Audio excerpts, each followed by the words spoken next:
Good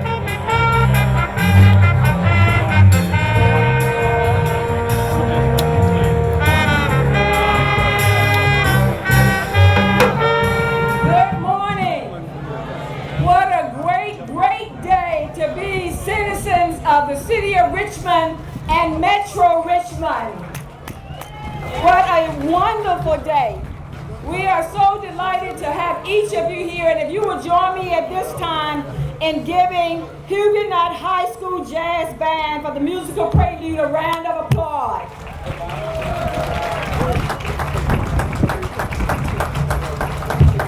We are so happy that you are joining us this morning on this wonderful and glorious day. And before we move on, if you would just join with me in a moment of silence for the families whose lives have been devastated by the storm Matthew, for those in Haiti and Florida and North Carolina and many others who have been in harm's way. And we just want to hopefully send our strength to them just by moments of silence and asking that they would be strengthened by people all over the country and world for that matter that are thinking about them at this time. Thank you.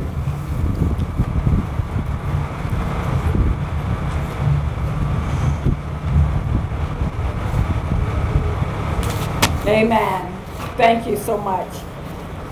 Today is a day, again, that twofold, I guess, a day that we are in the process of moving something that has been worked on for almost 20 years to another level. It's so exciting for so many people who have had their hands on helping to make the slave trail and the work that we have been doing, to make it valuable, to bring it to life, to unearth it. And today you are a part of another celebration as we focus on continuing the development of Lumpkins Jail. But not only is that the development of this particular site today, but also it is the 216th commemoration of Gabriel Prosser. And I just wanted to read just a little history on both of them, and then we will move forward into the program. Lumpkins Jail site.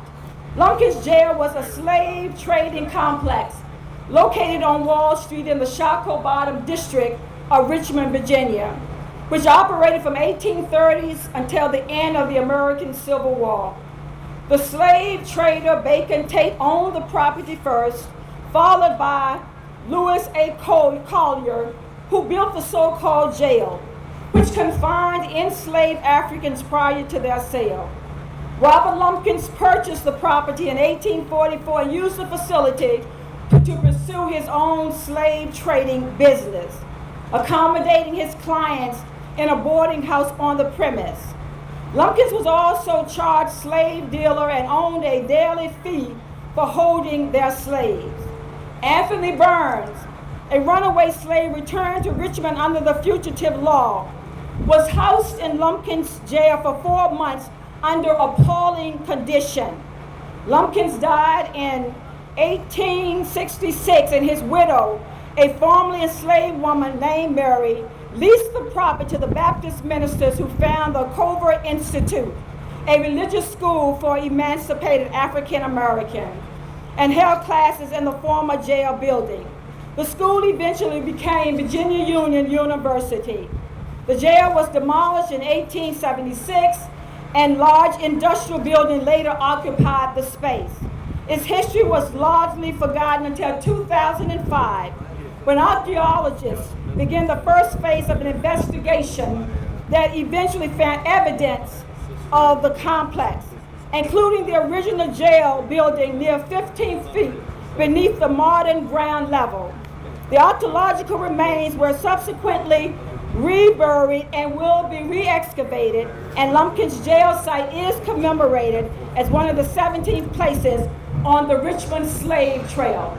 Lumpkins jail site certainly will be known as, and can be known as, a place of enslavement, a place where the emancipation occurred, where enlightenment occurred, and also education. And so that is just a little history into the Lumpkins jail site. In terms of Gabriel Prosser was the leader of an unsuccessful slave revolt in Richmond, Virginia in 1800. Born into slavery around 1775, Gabriel Prosser was owned by Thomas H. Prosser of Henrico County, Virginia. Little is known of Prosser's life before the revolt before he went into notoriety. Prosser's two brothers, Solomon Martin and his wife and Nanny, were all owned by Thomas Prosser and participated in the insurrection. They said that Gabriel Prosser at the time of the insurrection was 24 years old, 6 feet 2 inches, literate, and a blacksmith by trade. We honor him and commemorate his life as well as commemorate his death on this day, when October the 10th, 1800, he was executed in close proximity to right where we are today. At this time, we will have a ceremonial horn blowing by Mr. Josh Allen, followed by Huguenot High School JRTC cadets, the international flag procession.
The flags today will be representing some of the many nations that was involved in the transatlantic slave trade. The first flag that will be coming forward will be that of Angola. Angola, Cameroon, the Democratic Republic of Congo, the Republic of Congo, Gabon, Gambia, Guyana, Guinea, Guinea-Bissau, Equatorial Guinea, Ivory Coast,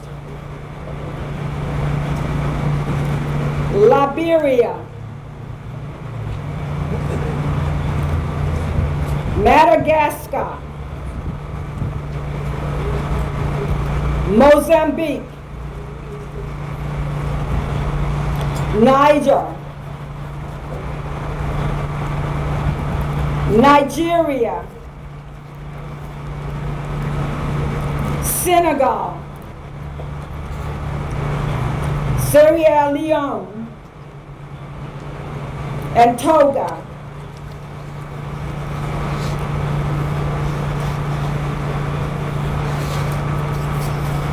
It's rocking flag. That's right. RBG.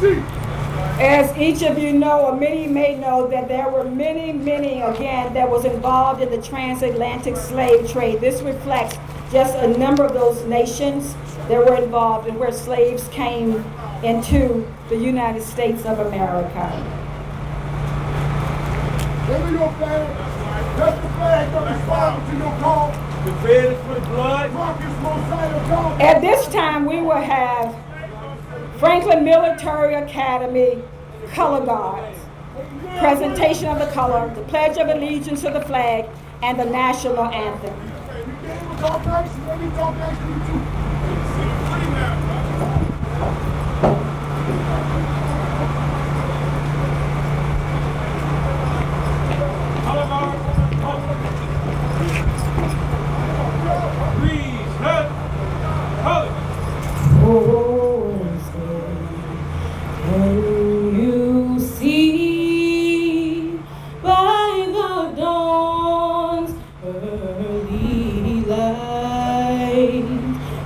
So proudly we held at the twilight's last gleam, whose broad stripes and bright stars through the perilous fight o'er the ramparts we watched were so gallantly streaming, and the rockets regular, the bombs bursting in air, gave proof through the night that a flag was still there.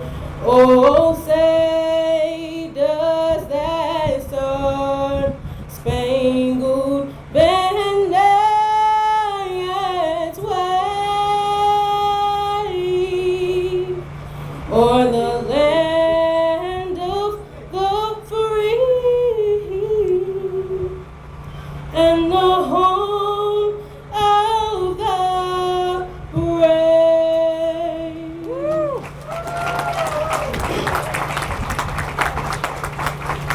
Please join me in reciting the Pledge of Allegiance.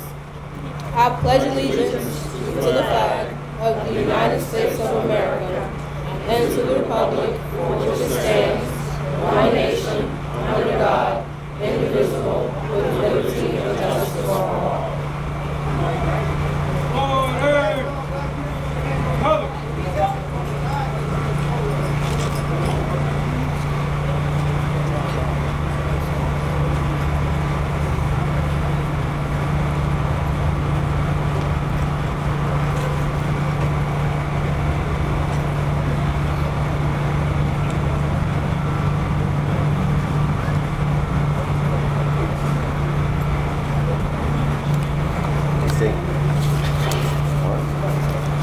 Please join me in prayer. Lord, what happened here in this place was unspeakable. Hundreds of thousands of our brothers and sisters were ripped from their homes and sent into even more cruel bondage and death by our own people. We bear their guilt and their shame. We bear their depression. We bear the misery of their distressed conscience. And worst of all, we bear the scars of continued division and injustice, inequity that was so firmly and decisively established in this market that perpetuated human slavery based on race. We betrayed our own best ideals, O God, the ones you gave us, and because we did and we buried the horror of Saco Bottom, the injuries have continued to afflict us both in spirit, in economic fact, and in chronic social disintegration. Today, Lord, we take a first step toward truth. We boldly and humbly ask for your blessing and your promise. You are a God of resurrection. We ask your blessing on all the people of this state and of this metropolitan city, descendants as we are in spirit and some of us in blood, of both the victims and perpetrators of horror in this place.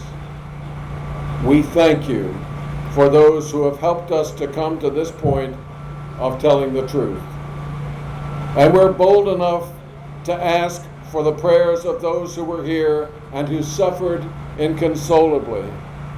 Help us to live out the dreams our ancestors were unable to live out, so that this capital of the Confederacy may actually become a capital of reconciliation, in reality, not just in word. Give us the endurance and the energy for the long road of reconstruction ahead.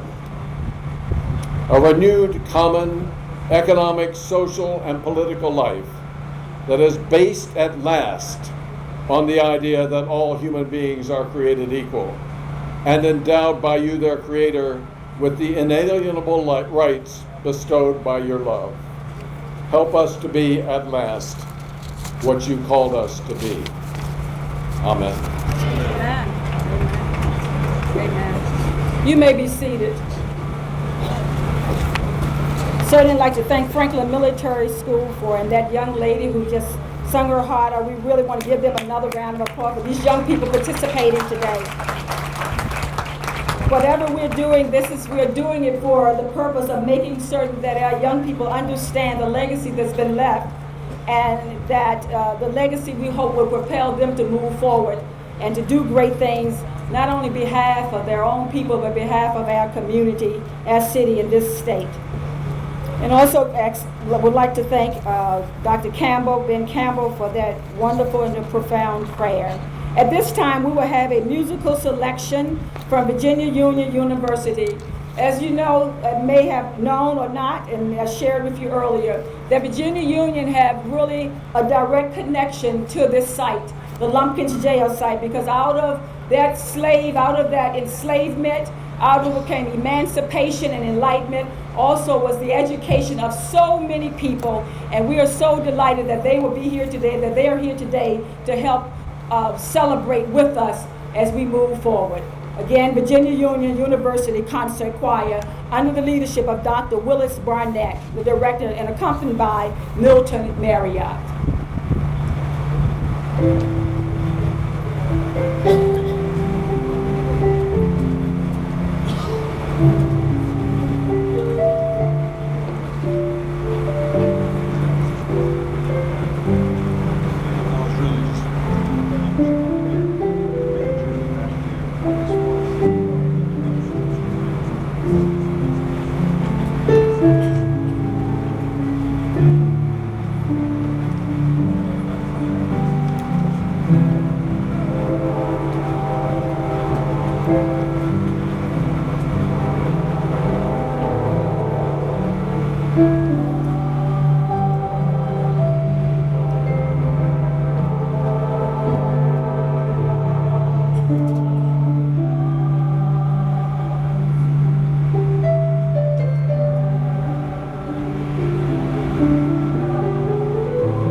give another round of applause to Virginia Union University Concert Choir. Why are we here? And the next individuals who will be coming forward have been one since certainly 2009 as he became elected the mayor of the city of Richmond. From the very offset, even before he became mayor, he was very much involved in the many activities and events that occurred along the trail that it's from Ann Carroll's Landing on the south side of James River Tail up to Broad Street, the trail where the trail begins and then the trail ends. Mayor Jones has exhibited true leadership and excellence in helping to move this forward. I was pleased to, as I talked with him and the Slave Trail commissioners met with him again back in 2009 or earlier, and talked with them that he was committed to lending his voice, committed to resources and bringing those things to help make this a reality. And we're standing here today primarily because that's exactly what he has done to help make this a reality. And this is not something that's, again, is going to just benefit us, the mayor, those of us who have been working now some for almost 20 years. But again, future generations will realize what occurred here and the impact of people and on their lives and what the impression that they left on so many of us. So at this time, if you would just join me as I welcome Mayor Dwight C. Jones, a visionary leader who has performed excellently in terms of helping to move this agenda forward. Let's give him a round of applause. Well, thank you, Delegate McQuinn, and to all of those who are here today. What a wonderful day this is. The weather is beautiful. God has given us a beautiful day, and this is a great occasion.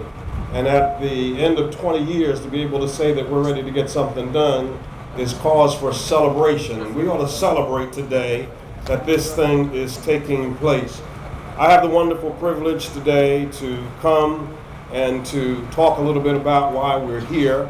But before I do that, I want to just thank Delegate Dolores McQuinn and the members of the Slave Trail Commission for their tireless efforts in this regard. Dolores McQuinn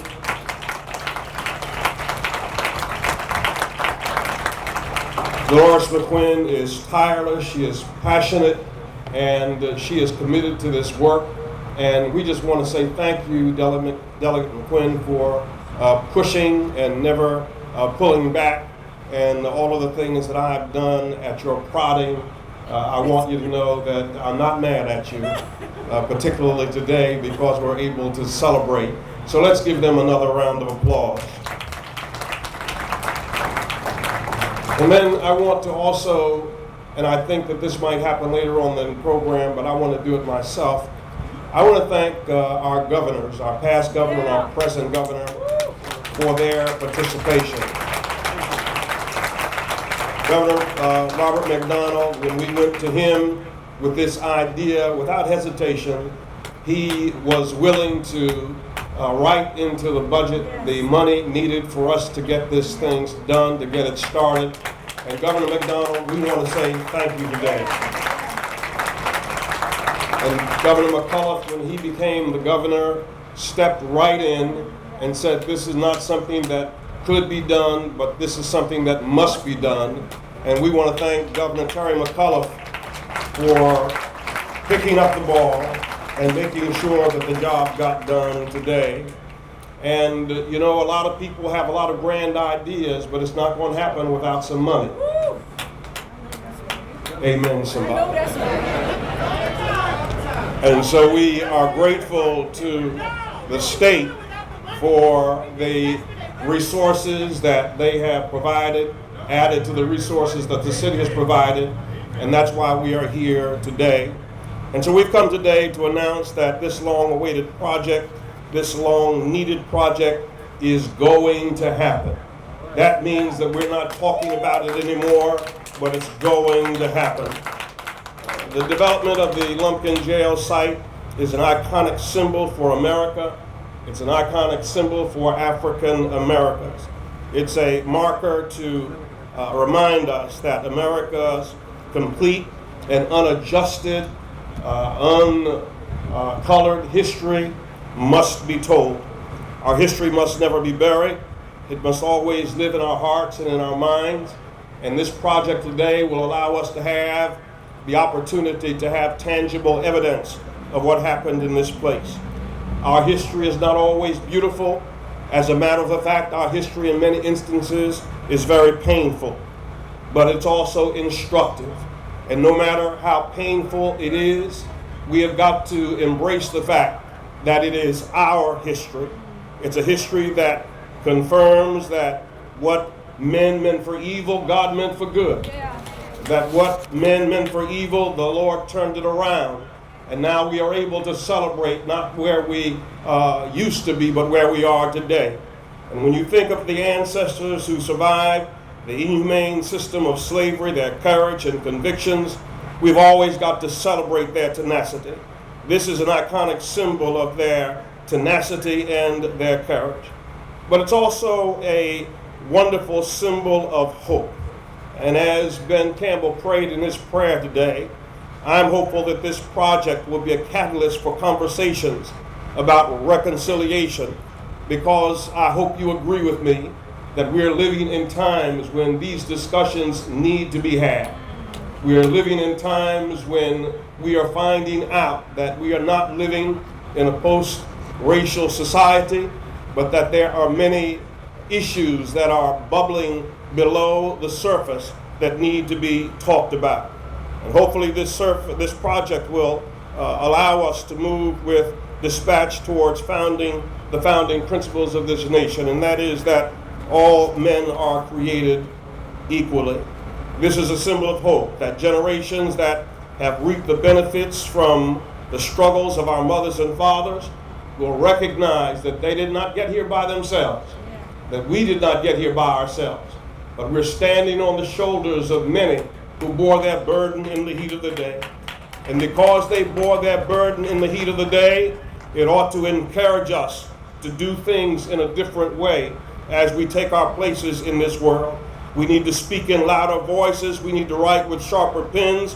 We need to get educated. We need to be our brother's keeper. We need to walk bigger strides in our step. We need to recognize that we are drinking from wells we did not dig, and we are eating from harvest that we did not plant. And for that reason, we come today grateful for the past and grateful for what this project represents. And so this place, once called the Devil's Half Acre, is now a tribute that says to those who gave or given just a little bit, they turned it into a whole lot. This place, designed to restrict and enslave, became a platform for intellectual freedom, and in spite of, not because of, our mothers and fathers were able to succeed. Yes. And as Dolores mentioned earlier, this site, which was called the Devil's Half Acre, was the beginning of Virginia Union University. And that university is one of the finest universities in the United States of America. And so out of slavery bubbled forth the bridge to intellectual freedom. And it's so personal to me today because I was able to go across that bridge. And I was able to reap the benefits of what happened in this place. And so today, the site is important to us all because it is only through a true honoring of our complete history that we can hope to fully address the complexities of the race issues that remain so deeply rooted today. And all of us have got to live with the legacy of slavery. But we don't have to be enslaved to the consequences of bitterness. This site, this project, can be our beacon to address this country's complex issues together. And in doing so, we must also accept that we must be comfortable making each other uncomfortable so that we can talk about how we made it over and how we're going to go forward. This is a great day in the history of the city of Richmond, and I hope that you will celebrate with me the road over which we've come and the bright future that is in front of us. I have the opportunity now to announce the awarding of the contract and to announce how we're going to move forward. And I want to mention that just today, we have selected the Smith Group JJR as the architectural engineering firm for this development. We just signed the contract this morning, and the Smith Group JJR will provide complete architectural, engineering, archaeological, and museum exhibition development services for the Lumpkin Jail site. Now, you may have heard about this group just last week, because this is the group that provided complete architectural services for the National Museum of African American History and Culture in Washington, D.C. And so we're not playing with this thing. We're not getting novices. We're getting people to come on board who know how to get the job done. And I promise you that when this is done, we'll all be able to be proud of what we have been able to accomplish together. Thank you so much. At this time, Jeannie Welliver is going to come and talk to us about the project.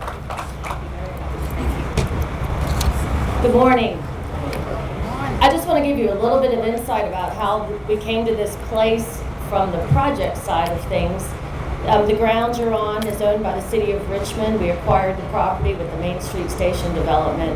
And in the early 2000s, a few of you in the audience introduced this history to me.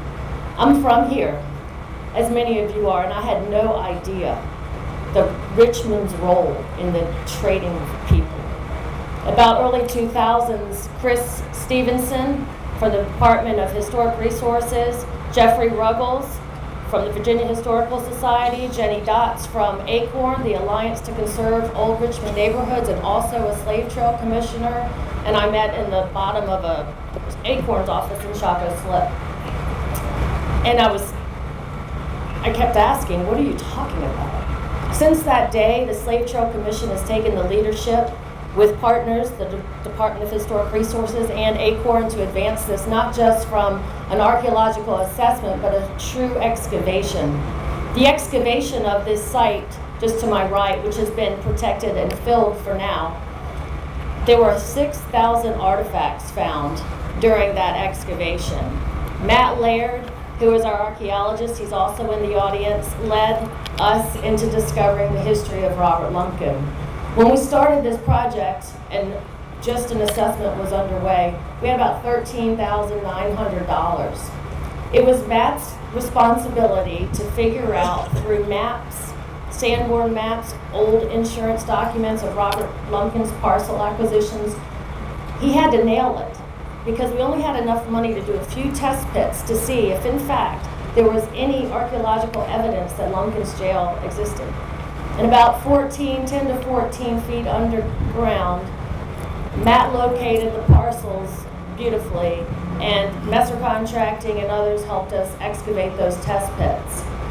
It was truly phenomenal what was uncovered. We got more funding because of the evidence through the assessment. And then we uncovered what I can only describe as Pompeii. There are photos on the internet if you'd like to research some of that, but it's remarkable what's under that ground. It's true, it's authentic. It's the true site where Robert Lumpkin sold people into slavery. The most memorable thing that happened from my perspective along the way was when Matt Laird, who was researching before he identified the areas to test pit. We were in City Hall sitting in a conference room, and Matt came in almost with tears in his eyes, and he said, "You'll never believe it. I was at the Valentine Museum and I found Lumpkin's ledger." From that ledger, I just want to read a few things. This is actually in the Valentine Museum. These are people bought. Robert Lumpkin and his brother William would buy slaves already in slavery from Virginia and Maryland and come and retrade them down in Virginia. On the ledger, Francis and daughter cost $600, sold for $850. Priscilla and 3 children cost $1,050, sold $1,350. James cost $735, sold for $850. On that ledger, between February and July, There was a gross receipt of over $59,000 trading people. Got some people I'd like to thank before I introduce this fabulous team that will be led by the Smith Group, JJR. I want to thank Jeffrey Ruggles again, Jenny Dotz, and the late John Wells. I'd like to thank Chris Stevenson and the Library of Virginia for housing the artifacts in safekeeping presently until we determine their future. I'd like to thank the VDOT Highway team and all the structural engineers that guided us next to the VDOT embankment during the archaeological excavation. I'd like to thank the Department of Recreation and Parks, Economic Development, Public Utilities, and especially the DPW, Department of Public Works Grounds and Maintenance crew who helped prep this site for today. I definitely would like to again thank our Honorable Terry McAuliffe, Governor of Virginia, and the Honorable Robert McDonnell, former Governor of Virginia, for your support through this entire process. I'd like to thank the Budget Appropriations Committee of the General Assembly and our own Mayor Dwight C. Jones, Richmond City Council, and the Richmond Slave Trail Commission. There are many consultants that advance this project forward, and many of you are in the audience today. Obviously, the James River Institute for Archaeology, under the direction of Matt Laird. Baskerville Architects, Burt Pinnock and Ben Wynn. Messer Contracting, Pat Montgomery and Mike Forden. Schnabel Engineering, Muriel Rodriguez, Ed Drehos, Paul Diggs, and many others. Greeley and Hansen, Acorn Sign Graphics, Canterbury, contractors who helped us place the markers along the slave trail. And now I want to introduce this wonderful team of people that have made it to Richmond and why we selected this wonderful team. This project is going to be developed through community collaboration. We're not sure how big this thing will be, whether it will be a landscape, a small building, a large building, whether it will require fundraising. But we will work as a community to figure that out, and that starts today. That process will begin today with the hiring of this wonderful team. We've already mapped out the next steps as far as the community collaboration and the process, and we want you to stay involved, please, as we guide our community into what this Lumpkins development should look like. Why this team? Again, as Mayor Dwight Jones said, this team was one of the co-designers of the museum that just opened on September 24th that sold out until the end of the year. The National Museum of African American History and Culture. They were also a part of the Normandy American Cemetery Visitor Center, the National Museum of the American Indian, the Museum of the Bible, the White House Visitor Center. Their relationships with the Smithsonian are very, very deep. Their fundraising capacity, once you get to know the team and you look at our press release today, you will recognize that this is the team that can help advance this to the national and international stage. At this point, I'd like to recognize the project team, and then I'll recognize some project team members that are here today. Leading the group, the Smith Group, JJR, Architecture, Engineering, and the Product Leadership. Cora will assist us in museum planning as this advances. Gallagher and Associates will assist with exhibition design, whether it's a landscape or a building. Gray and Pate, they will assist us with the heritage management and the archaeological findings and the archaeological approach. KEI Architects, they will be a local consulting architect and assist also with interior design. Robert Silman and Associates, structural engineering out of Washington, D.C., that are also working on the Main Street Station. They will be a part of this team as well. Greening Urban, civil engineering, Cumming, cost planning, the Sextant Group, and all the AV, IT, telecom, acoustics, and consulting associated with those trades. M2H Protection. They're the security consultants. If this advances to a museum, you definitely need a specific expertise for that. And Terra Incognita, web and interactive design as we design a website. Special advisors to this project, you probably know this name, Mr. Lonnie G. Bunch III. He is the director of the National Museum of African American History and Culture, and he has agreed to be our scholarly advisor to assist this team as we advance this forward. And then Ms. Amos will be the curator of this project. She is with the Smithsonian's Anacostia Community Museum, and she will also assist us with the issues of slavery and how they've impacted so much. So we have two scholars guiding this team forward. I'd like to specifically introduce the team from those groups. Representing the Smith Group JJR is Mr. Hal Davis. Would you like to stand? And Ms. Jamie Anderson, would you please stand from the audience? Representing Cora from the fundraising perspective is Mr. Robert Sullivan and Maria Elena Gutierrez in the audience. Would you like to stand? Graham Pate, Mr. Al Dobbins, and Christopher Polgace in the audience. Gallagher and Associates, Sibel Jones, and KEI Architects, Lyndon Garland and Monica Flippin. This is a milestone day, and my request is I hope that our community, our whole community can truly come together and take advantage of this great day as we advance forward in community collaboration.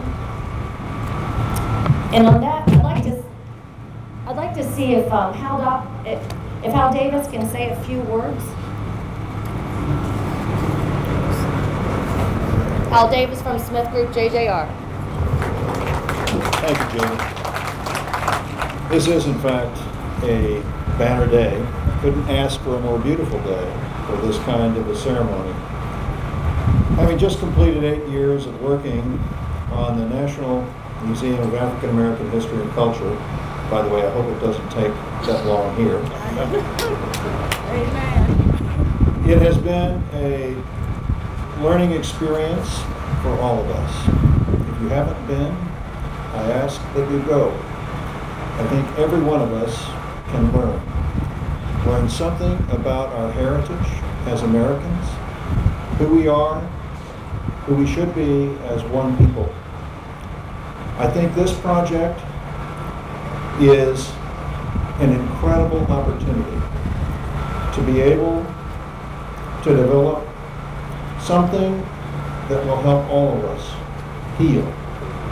Because when we opened this museum in Washington, D.C., we had no idea what the condition of this country would be in at this time. It could not have opened at a more opportune moment.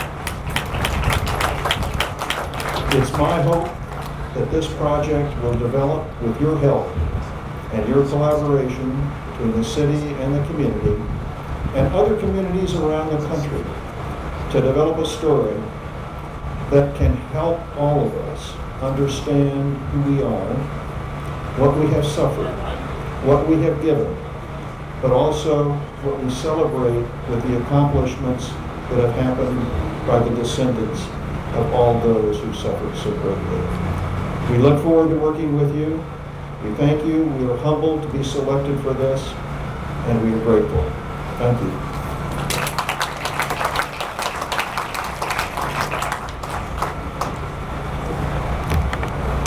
I think they can be called the A+ team that we have who will be helping to serve us in Richmond, and we are so excited about it.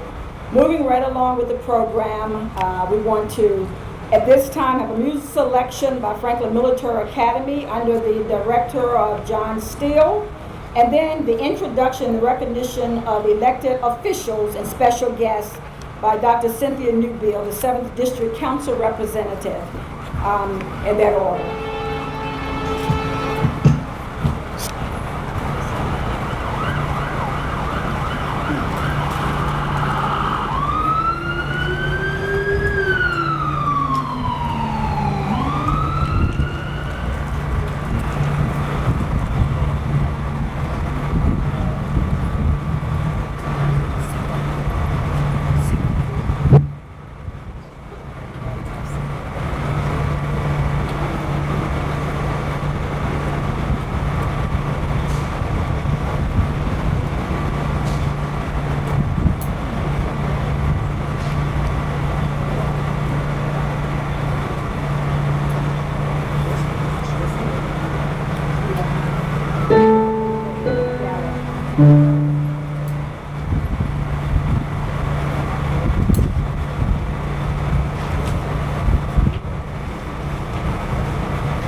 great day, folks. What a great day, folks. I hope that I can get through the introductions and recognitions without crying, which I don't typically do, but my heart's filled today. If you look at the front of your program, it says hidden no more. Hidden no more our ancestors, hidden no more our history, hidden no more our heritage, hidden no more our contributions, hidden no more African people's contribution to this city, to this commonwealth, to this nation and this world. That took a lot of heavy lifting. And I just want to say thank you.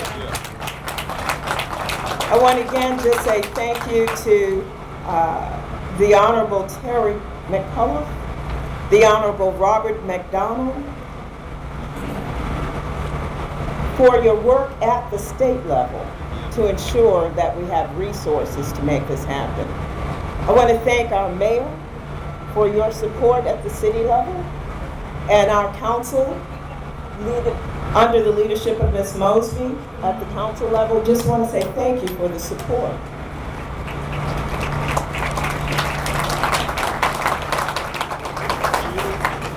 Because I'm excited and I'm not noted for being brief and full, I'm going to try to look at my notes because I think that'll help us all. But this is such a great day. It's such a great day in our city. And so I am charged with additionally recognizing the other elected officials who have supported this effort in your various capacities. Congressman Bobby Scott, who's with us, thank you so much. Can't thank you enough. Delegate Plum. Thank you.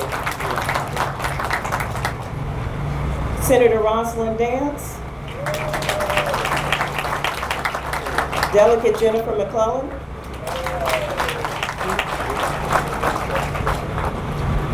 I have with us, in addition, Delegate Maurice Aird. And I know I said that, Delegate. LaSharice Aird. Is that better? Thank you. Delegate Lamont Bagby.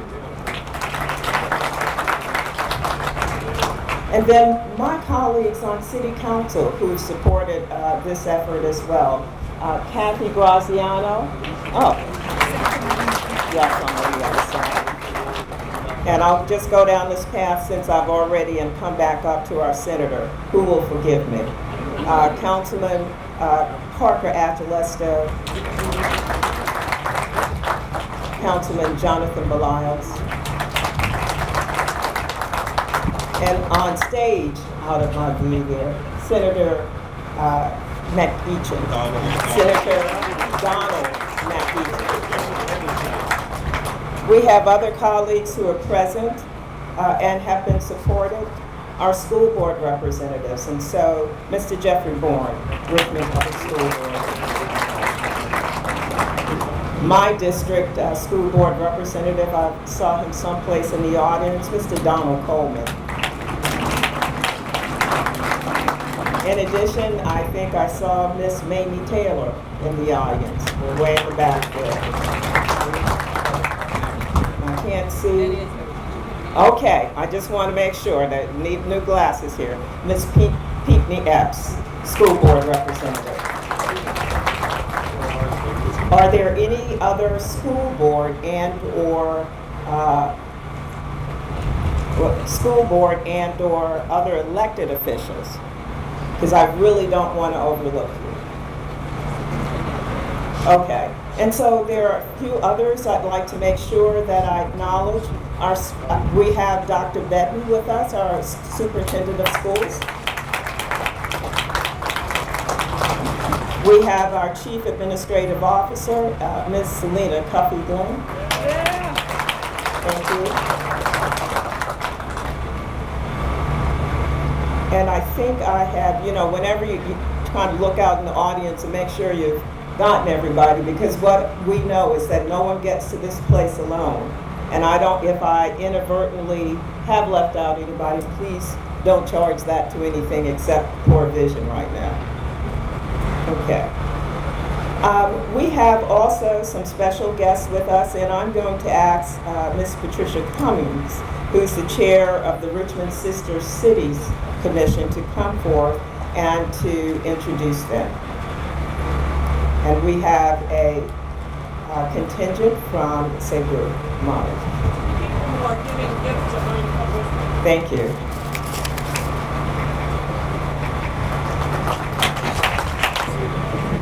I'm very pleased to introduce today the 7-member delegation from Richmond's sister city in Cebu, Mali.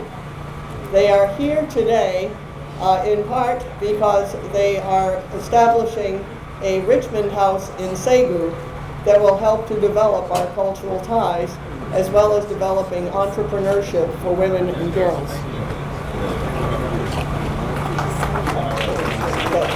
There are, I will go ahead and name them it looks like everybody came up. Okay.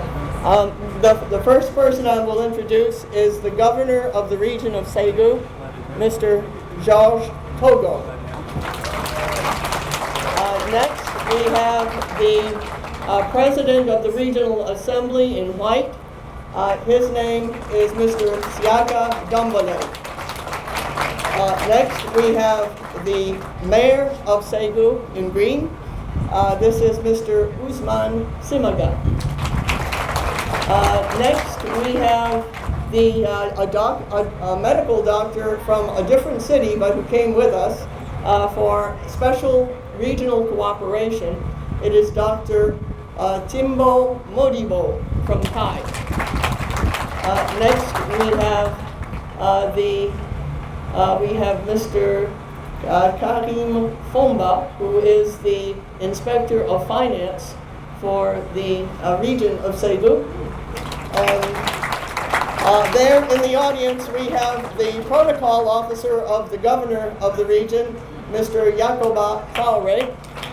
And last but not least, the most important contact that I have is my sister city's counterpart, Mr. Madani Sissoko of the city of Cebu, the chair of the Sister Cities Commission.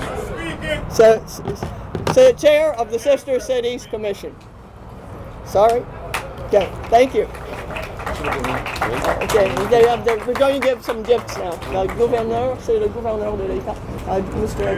Governor McAuliffe. He brought one gift. I wanted to shake hands with you. Okay, yes, the Governor Georges Togo from, and this is Governor Terry McAuliffe. Thank you. Okay. Well, that's pretty good.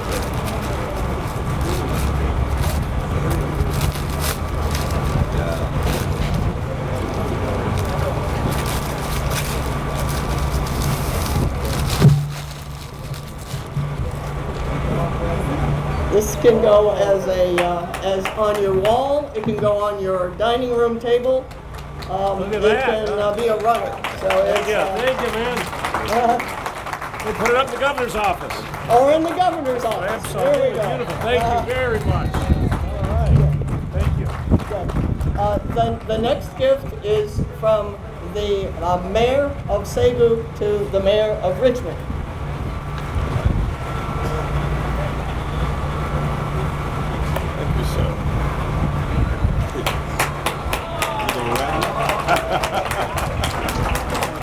They have known each other for a long time. This started in 2009, and they have been working together every year. And then our next person is the president of the regional assembly, Mr. Siaka Dumbale, will offer a gift to Delegate Dolores McQuinn.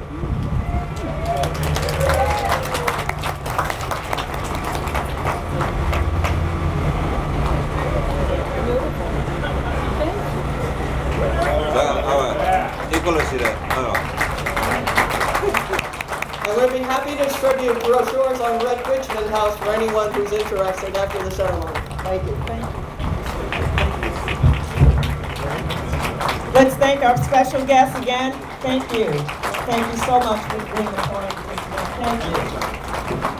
With that, again, I express my sincere thanks and appreciation to all of the elected officials, all of the staff members, and all of you who have been present and supported and encouraged this effort for many years. We say thank you, and with that, Delegate McClain. Thank you again, and thank you to our special guest. And obviously someone realized what I was wearing today because it goes perfect with my outfit. Thank you so much. Moving right along with that program, we're just excited and delighted as the mayor and Dr. Newell have already expressed to have some awesome individuals who have served as governors of the state of Virginia. We actually had the opportunity to have 3 governors because Governor Tim Kaine, and soon to be Vice President of the United States of America,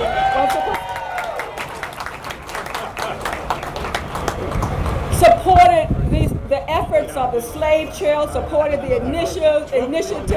So I think I caused a little confusion back there. I'm not sure. No, Bob's with us too. They'll forgive me. Trump's screaming him out too. They've been just amazing in their support. And I think Mayor Jones has shared with how the baton was passed on from governor to governor, and we're just so appreciative. And so at this time, I want to present to you again, and I have some favorite governors because all of them are my favorites, so make no mistake. Your Excellency, Governor Terry McAuliffe, who's been amazing in his efforts in doing so many things, bringing businesses to the state of Virginia. Restoration of voting rights was one of those things that he picked up and moved forward.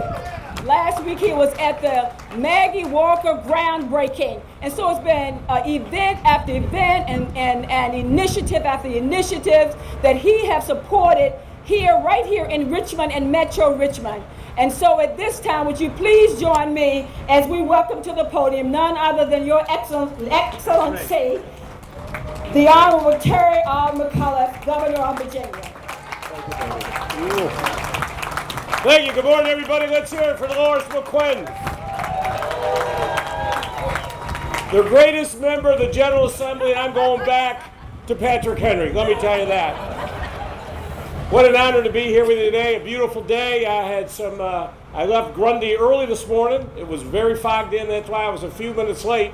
But we did some economic development activities. And I told people it's like this every day in Virginia. It's always a gorgeous day. And what a beautiful day to be here in the greatest city, in the greatest state, in the greatest nation on earth here in Richmond, Virginia. And thank you.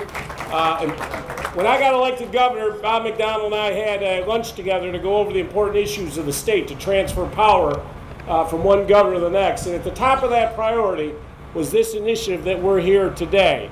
And he and I spent a lot of time talking about that. And I do want to thank Bob McDonnell for his leadership on this issue. And I was glad to pick right up. I do want you to know your mayor and Dolores and Jeannie have been in my office constantly for the last 2.5 years to make sure, and they are very forceful individuals. But folks, this would not have happened without all the people mentioned in the city council and the members of the General Assembly and the Slave Commission. I thank all those folks. But if you give those 3 folks a great round of applause, because they have been in my office every day banging. And of course, this is important not only for the city of Richmond, but for the Commonwealth of Virginia. Think of the history that we have here, folks. Today is the 216th anniversary that we're celebrating, remembering the execution that occurred right here. Gabriel Prosser was executed because he led a slave rebellion. And what they found out was that Gabriel could read. So then, unfortunately, the state passed a lot of legislation so that slaves would never have the opportunity to have an education. It was because of that I believe in 1867 that Mary Lumpkin and Reverend Culver got together to transform what had been Devil's Half Acre into what is Virginia Union University today. And if that foresight is so important, and you think about the history right here, we just celebrated last year the sesquicentennial. In 1865, first week of April, thousands of freed slaves met Abraham Lincoln, who had come up the James River in just a small rowboat because the Confederate troops had sunk a bunch of ships. So a couple Marines, his son Todd, and Abraham Lincoln came right up that James River. And at that statue of George Washington, as you know, that is in front of the Capitol, he addressed all the freed slaves. Think of that momentous piece of history. And it started here when they all marched out 2 days earlier when the Union troop, whoa!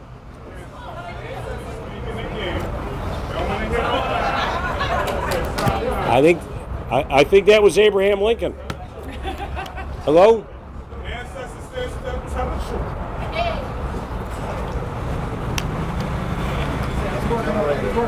They're working on it. Hang on.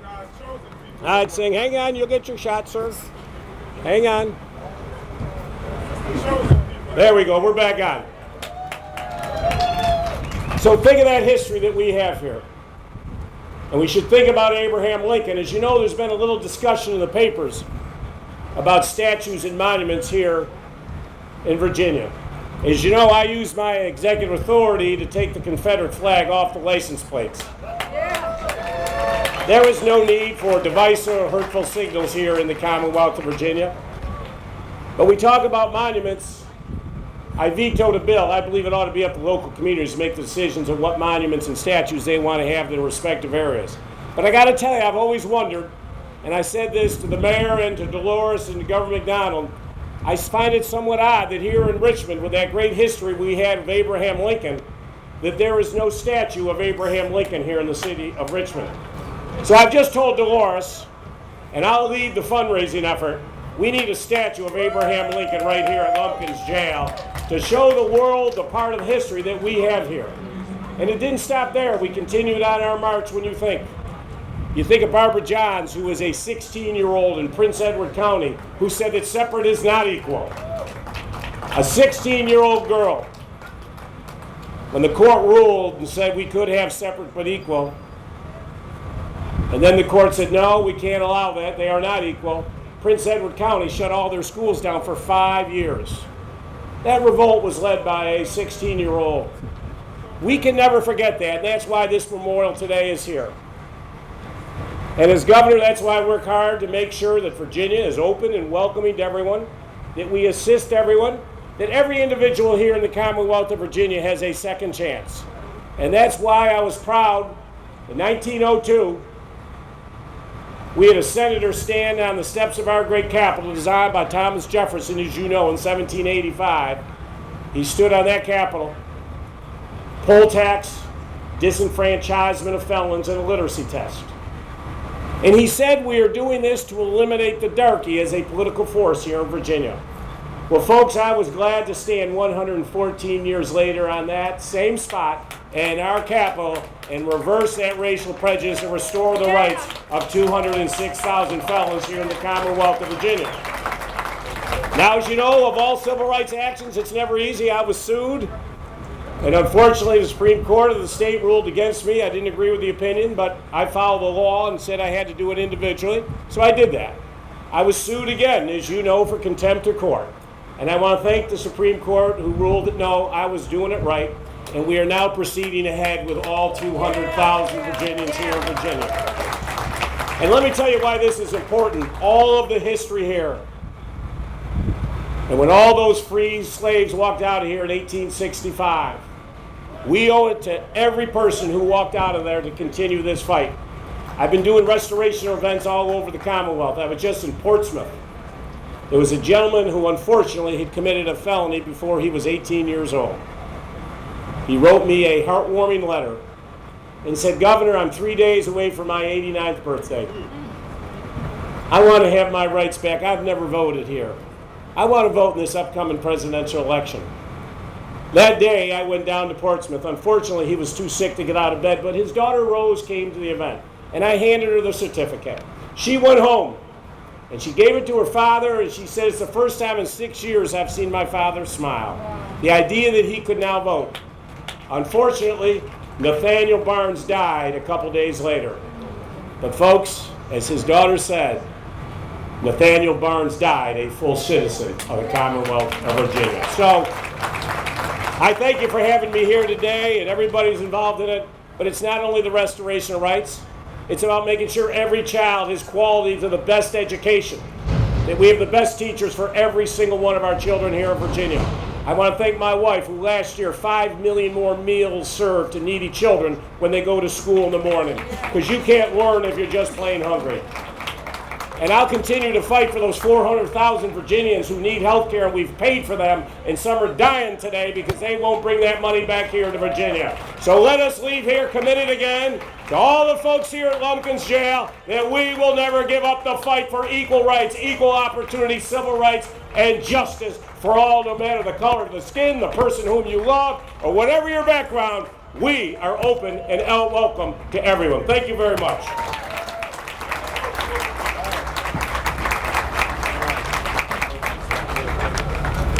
I thank the governor. Yes. Okay. Swapping generators. Okay. All right. I think the governor has a little Baptist preacher in him, but I'm not sure. Thank you, Governor.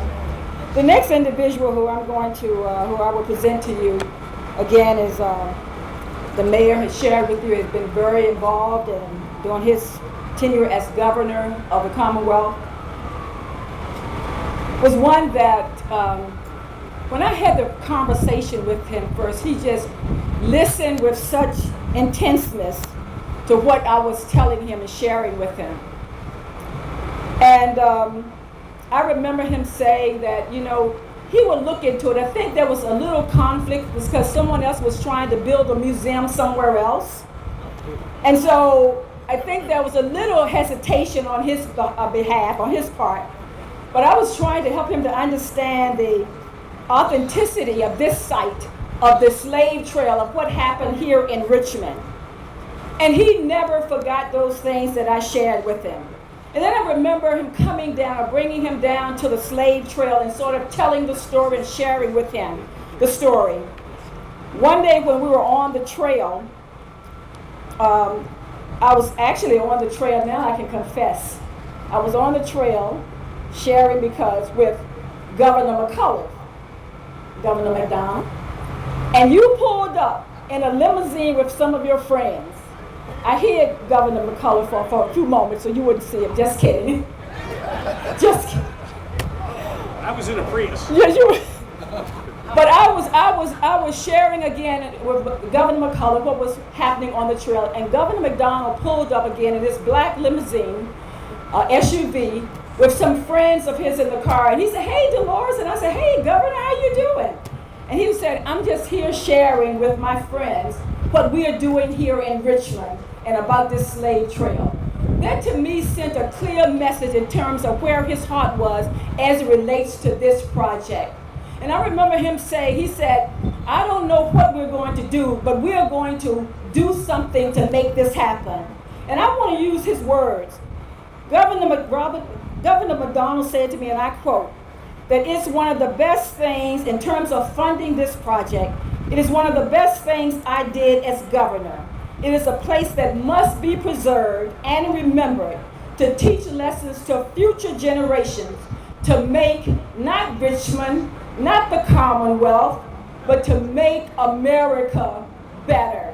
And I thank him for all that he did to help us. He embraced the vision. The Governor McCullough ran with it, and I'm appreciative. At this time, would you please join me in welcoming the former governor of the Commonwealth, none other than the Honorable Robert F. McDonald.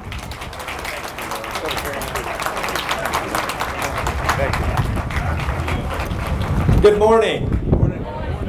And it was an SUV, not a limousine. Thank you, Dolores. What a privilege to be here today. And Dolores, thank you for your warm introduction. I don't think there's much going on in our state, in our nation, that's more important than this project to renovate Lumpkins Jail, to build a slave museum, and to make improvements to the slave trail. And I don't think there's any doubt that there are very few things that can unify us and bring this many people from state, federal, local government together with members of the community, pastors, the military, all together for the celebration of the advancement of this project today, like this project has done. I read with interest when Dolores was here in 2003 for the first time, and she said, there's a presence in this place, and it caused me to weep. And I think that's the feeling so many of us had when we first set sight on this hallowed ground and realized what had happened here. For so long, this place has been a testament of man's capacity for evil, man's capacity to visit inhumanity upon his fellow man. And today we celebrate the transformation of this place into a beacon of hope and opportunity and memory of what occurred here. From the execution of Gabriel Prosser until shortly after the Civil War, this was a place of scourging and human trade, men and women like chattel. Slavery was the great abomination in the American experience for 240 years.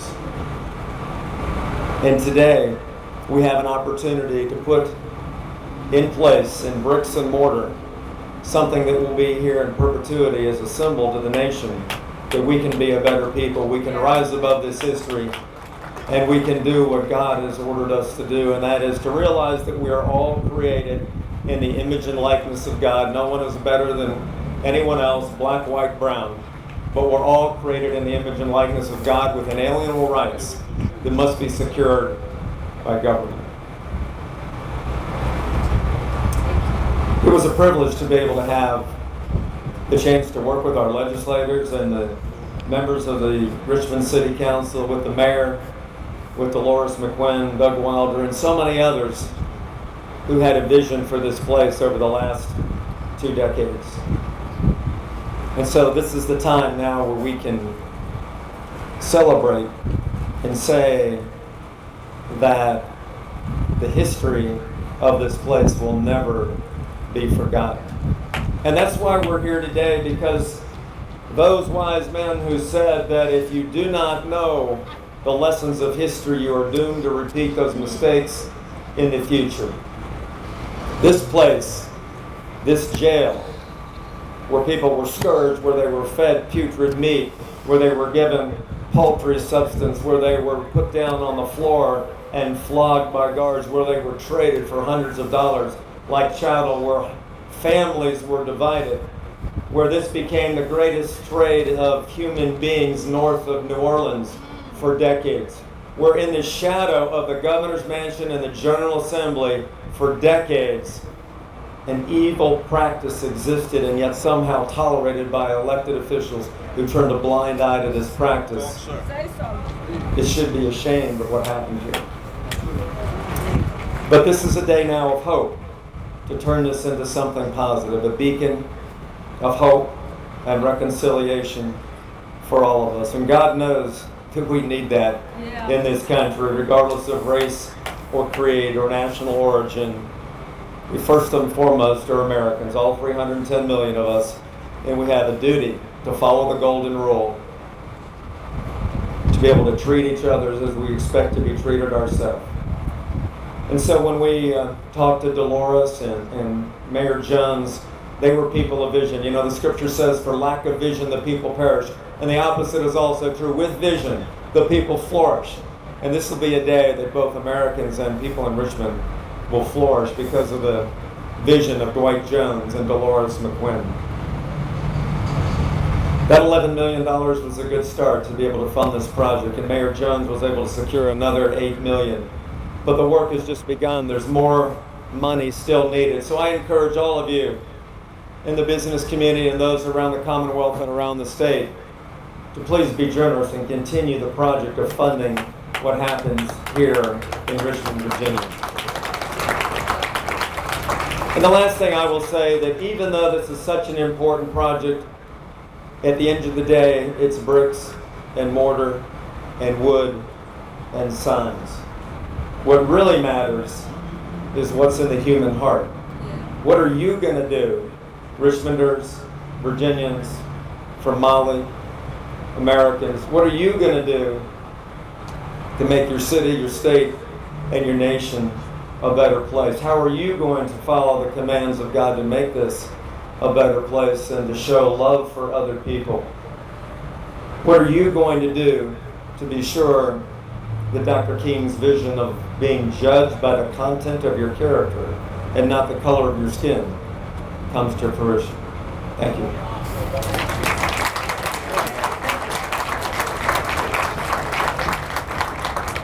Well, I guess we got 2 Baptist preachers added to the Thank you so much, Governors. Next we'll have the Honorable Michelle Mosby, the President of Richmond City Council. City Council had been very, very, again, engaged in this process in terms of the enhancement of the slave trail over the years.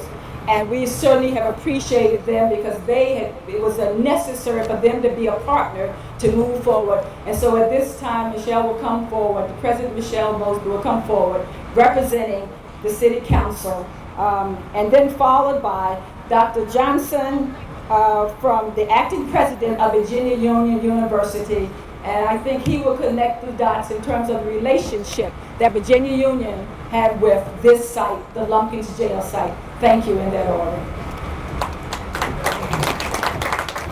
Good morning. Good morning. It is a good day, and the sun is shining. And we are representing the work of many to ensure our history is hidden no more.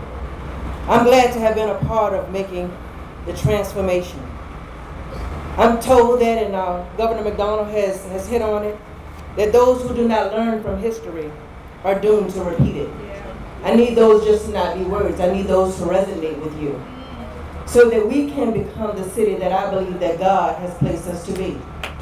Yes, there have been bad times, but I believe that when there are bad times, there is always a victory. And so let us lead this city. If everybody does their part, then we can lead this city and show people that racial reconciliation can start here. This is where it began, and this is where it ends. That we can be a city of love and a city of hope. And so with that, we are pleased to welcome the team of Smith Group JJR to our city, and as the leadership development group for the Lumpkins jail site. This is a world-class project, and now we have a world-class team to take us forward. A lot has been said already today about the importance of this site, about the importance of this history. And it has been quite aptly noted that the problem of the 21st century is in many ways much like the problem of the 20th century that W.E.B. Du Bois talked about in his book, The Souls of Black Folk. That is the problem of the color line. We see it in some of the struggles that our urban areas face with the pockets of poverty, or in the young people who feel that they have to remind us that Black lives matter. We see racial unrest and racial divides in many ways in our country.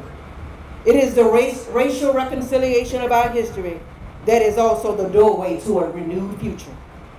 And it is this project that I firmly believe will anchor our understanding in a place that we can heal from, grow from, and let's reunite from.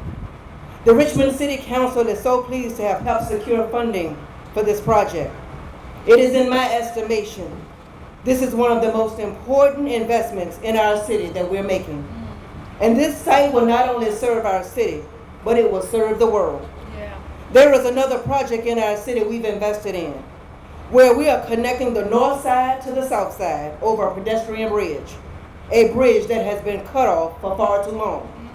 This site is similar in that it will connect our past to the future, a past that has far too long been overlooked, buried, cut off, and hidden in many ways. Today, we mark the beginning of this truth being hidden no more in our city. Today, I congratulate Richmond for moving this important project forward, not only protecting this important history, but lifting it up for the world to see and understand we are hidden no more. Thank you so much.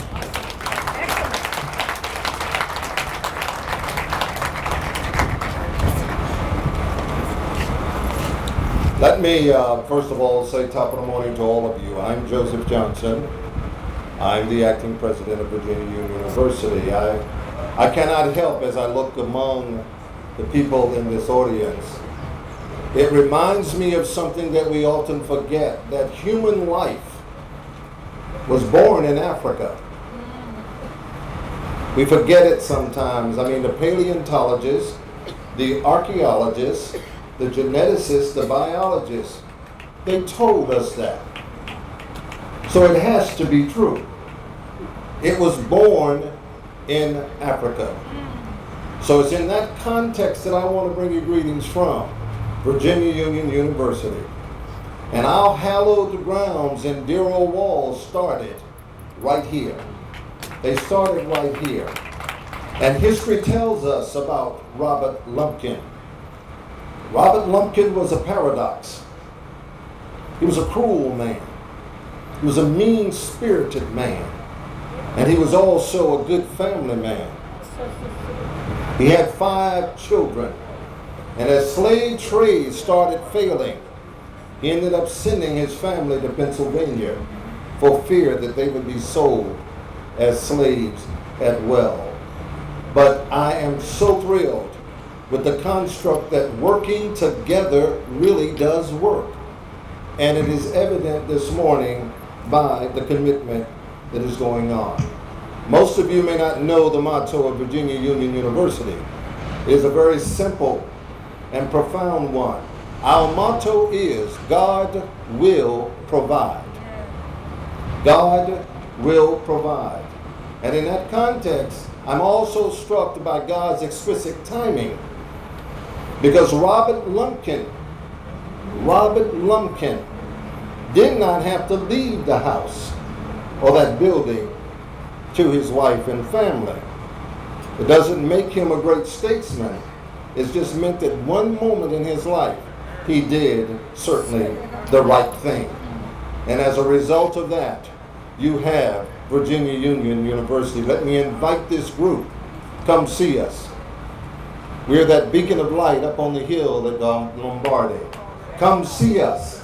You don't even have to have an appointment. Come see us.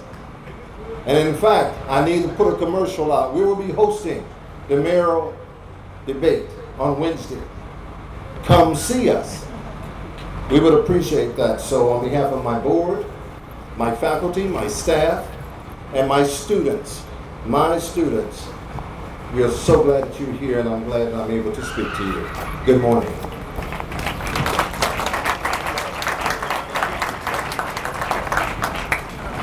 Thank you to the President Mosby for excellent words, and also Dr. Johnson for your words. We're moving right along, and we're getting close to the end. We're at this time asking that Virginia Union University's choir would come back and render another selection by the concert choir. And after that, we would have a tribute and commemoration of Gabriel's life by Mr. Mallory Brownlee, in that order.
join me in giving Virginia Union University Concert Choir another round of applause. Thank you, young people, so much for being here today and being a part of this celebration.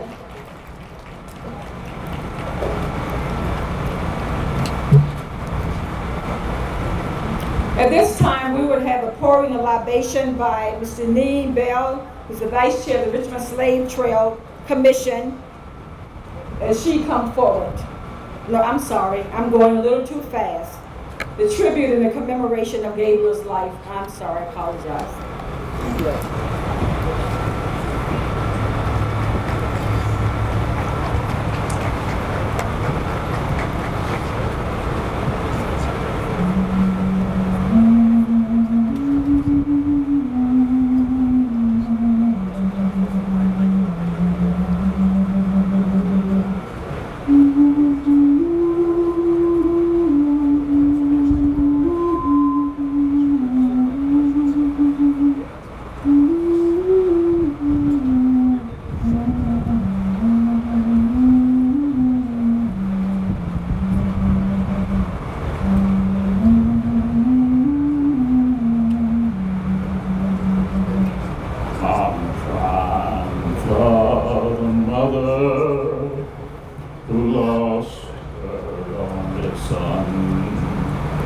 I'm crying for the father who lost his baby child, but I'm crying for the sister who lost her loving man. I'm crying for the brother who couldn't see the light.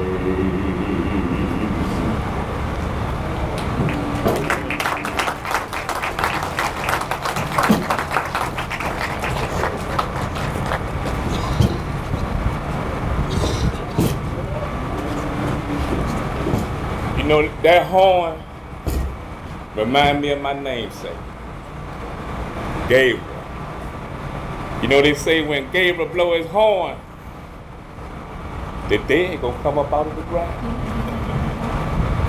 But Mr. Josh blow his horn, and here I am. Thank you, Mr. Josh. My name is Gabriel. Some know me as Gabriel Prosser. Some know me as Prosser Gabriel. But I just prefer Gabriel. And I just want to welcome you all here today to my birthplace at my final resting place. See, I was born a slave in 1775 on a Prosser plantation. Not too far from here, not even 7-8 miles from here. Down that way behind Route 1, Lakeside, you call it today. They got placards about me back there. Back in Bryan Park, they even got a name, a road after me called Gabriel Prosser Way. But anyway, I wasn't a regular field slave. See, Prosser had a tobacco plantation. But that tobacco ruined the land.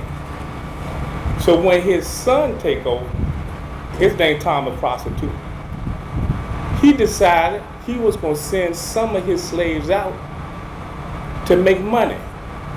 Now, say I wasn't a normal slave. I was a slave.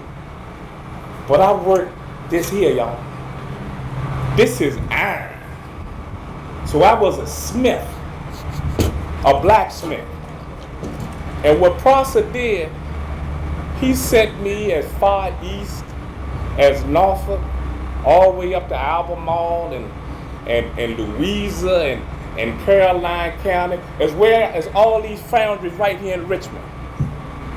And I was hired out. I would make money, bring it back to Master Prosser. You know, I got paid a little bit now. But sometimes I just got a pat on the head. Good job, boy.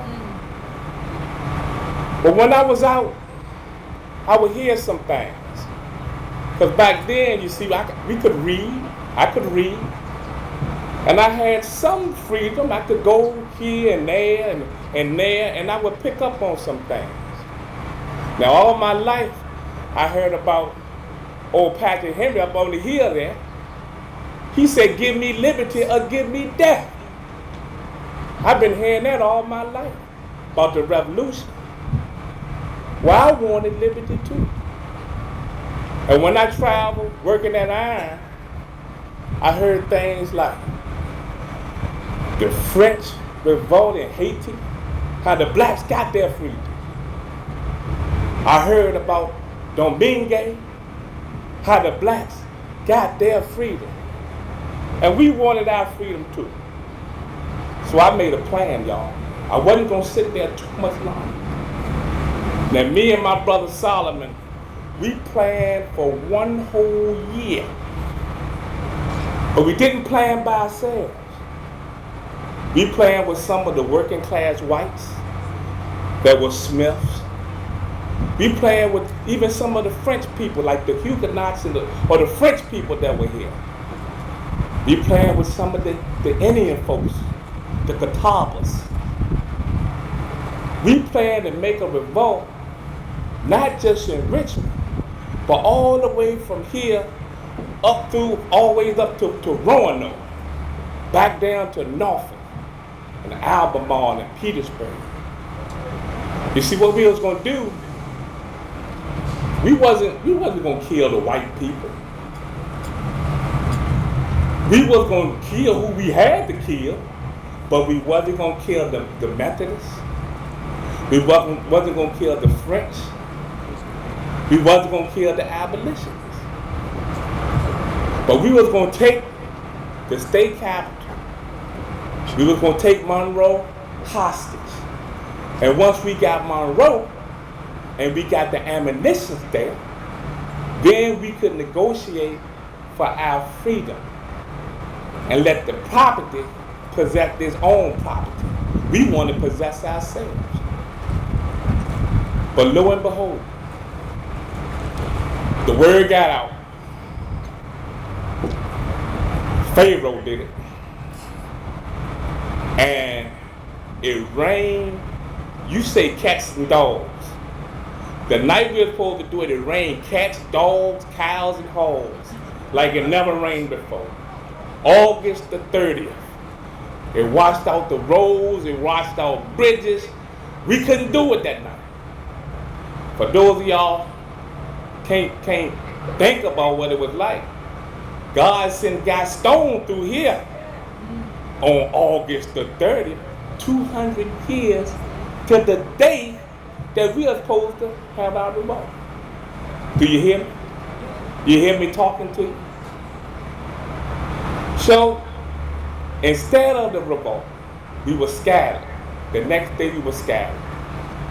30 or so of us in the Richmond area were scattered about, and Governor Monroe sent the militia to gather us all out. Some of us was incarcerated right around here, locked up and hang around here. They chased me all the way from Richmond to Norfolk. I jumped in the James River right over there, and I swam to the boat. Captain Richardson got on his schooner, and he took me all the way down to Norfolk, Virginia, before I was caught by two black men who wanted the $300 reward. Well, they didn't get it. They got $50. But they wanted that reward, so they turned me in. Now, once they turned me in, they brought me back up here and put me in jail and locked me up until I was to be executed. I was to be executed October the 6th. But they allowed me to wait till October the 10th, same day as the day, to be executed with some of my friends. So October the 10th, 1800, I was hung in these gallows, probably about 100 steps over there. They got a marker over there now. You walk under the bridge and look high. You'll see a marker, State Highway sign. But when they hung me, the old proverb or old story goes that when a restless soul loses his life, it finds life and somebody else coming. And that same year, 1800, when I was executed, another baby was born with the same spirit that I had. And some of you might know who that is. That's Nat Turner. Nat Turner, same spirit as me, wanted to be free. And until you hear my spirit and feel my spirit, those spirits will come again in another restless road. So until that great getting up morning, fare thee well. Fare thee well. All right.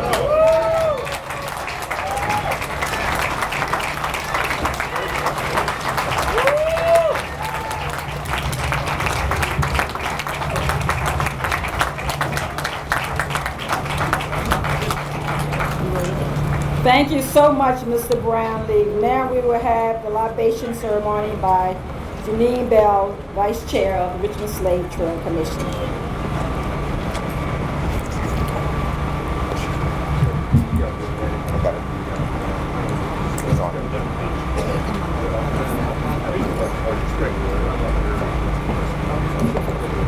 Good morning, everyone.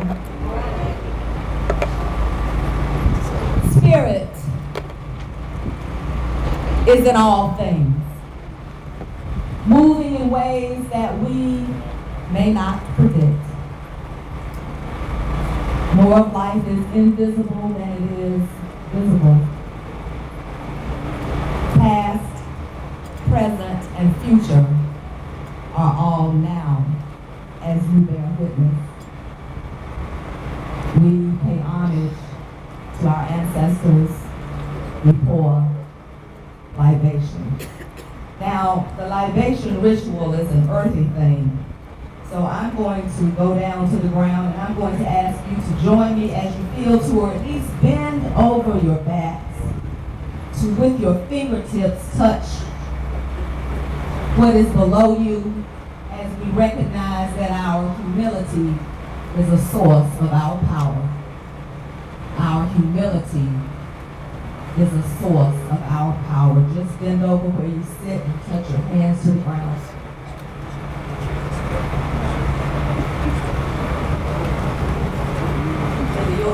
In the Yoruba language, Omi tutu, cool water. Ona tutu, cool road. Ile tutu, cool earth. To call forth the spirits of our ancestors, Mojuba Afeiku, we honor the dead. Mojuba Afeiku, we honor the dead. Mojuba Afeiku, we honor the dead.